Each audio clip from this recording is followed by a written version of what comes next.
Hi there, it's Michael Ackerman coming to you from Seattle, Washington, where I am a realtor with Coldwell Banker Bain. Today's video blog is piggybacking on a video blog that I did a week ago about how there are multiple offers happening quite often in Seattle now. This is March 2012. And I indicated that I was going to do a blog to buyers to better prepare yourselves if you are in a multiple offer situation and you're trying to buy a property that other people have fallen in love with as well.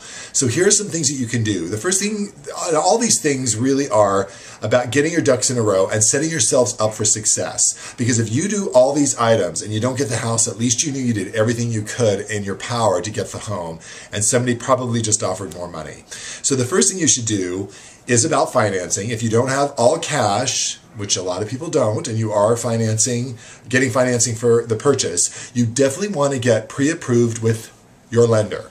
You want to interview a couple lenders, pick one that's going to do a good job for you, give you great service as well as competitive rates, and you want to get a pre-approval letter from them. Now, when you just talk to a lender and they give you a quote on how much you can get approved for, that's called a pre-qualification. Pre-approval is you actually go online or fill out the application with them in person, submit your documentation. They're going to ask you for your last two bank statements, investment statements, the last two pay stubs, your last two W-2s. They need to document with your personal paperwork all the items for a full approval. You want to do that, and what you want to get from the lender is an approval letter, a really well-written approval letter that is generated that you can give with your offer to let the seller know, listen, we've turned in all our stuff, we've done our due diligence, we are ready to go, this lender is ready to loan us the money. What I do is I also let the listing agent know, who I'm presenting to when I'm representing clients in a multiple offer situation, that the lender is standing by to talk to the listing agent if they feel like calling the lender. This is a really good tip. Have your agent, have your lender standing by in case the listing agent does want to call just to check up on their qualifications to buy, the buyer's qualifications to buy. Pre-inspect the property. A lot of buyers here are now doing pre-inspection. So after you make an offer on a home, most people will have a period of time where they can inspect the home and get any requests for items they feel need to be fixed to the seller.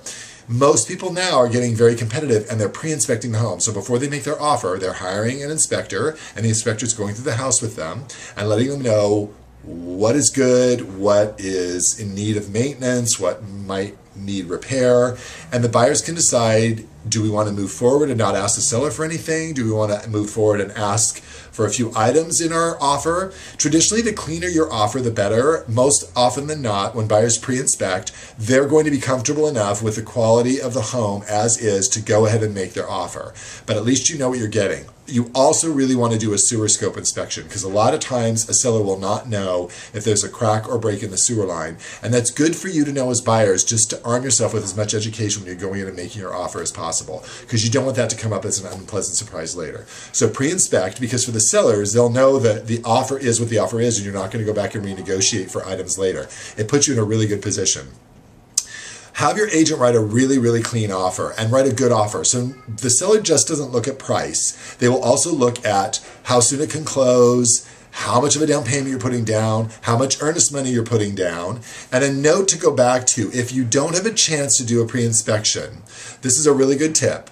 Have your agent, or give you a couple inspectors to interview. Pick an inspector and see if you can have the inspector pencil you in for the next day. That way, even if you can't pre-inspect, your agent can tell the seller, look, we have a one-day inspection period. We're going to get our inspection done tomorrow at 2 o'clock. It's already scheduled. That might put you in a really good position if you haven't been able to pre-inspect. So that's just a good little tip.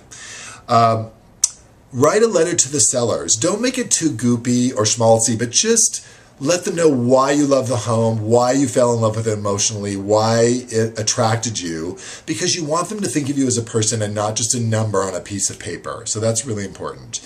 And the last tip I'll give you is be close by. If your agent is presenting the offer for you, or the offer has been emailed in, which happens a lot more now, be available. If the listing agent comes back, let's say they have 5 offers and they come back to 2 and you're one of them, You want to be readily available to answer any questions. Yes, we'll go this high on price. Yes, we'll close a little earlier. So make sure that you and your agent are both readily available when the seller is responding. That can go a long way in possibly getting you the house. So these are some really good tips. I've done a lot of multiple offers for people in the past, and I'm starting to again. So just make sure too that the agent you're working with is well versed in multiple offers, because the agent and you can really prepare you and set you up for success in a multiple offer situation. If you have any other questions about real estate in general, feel free to email me at michaelackerman@cbbain.com. And do remember, it's all about the connection.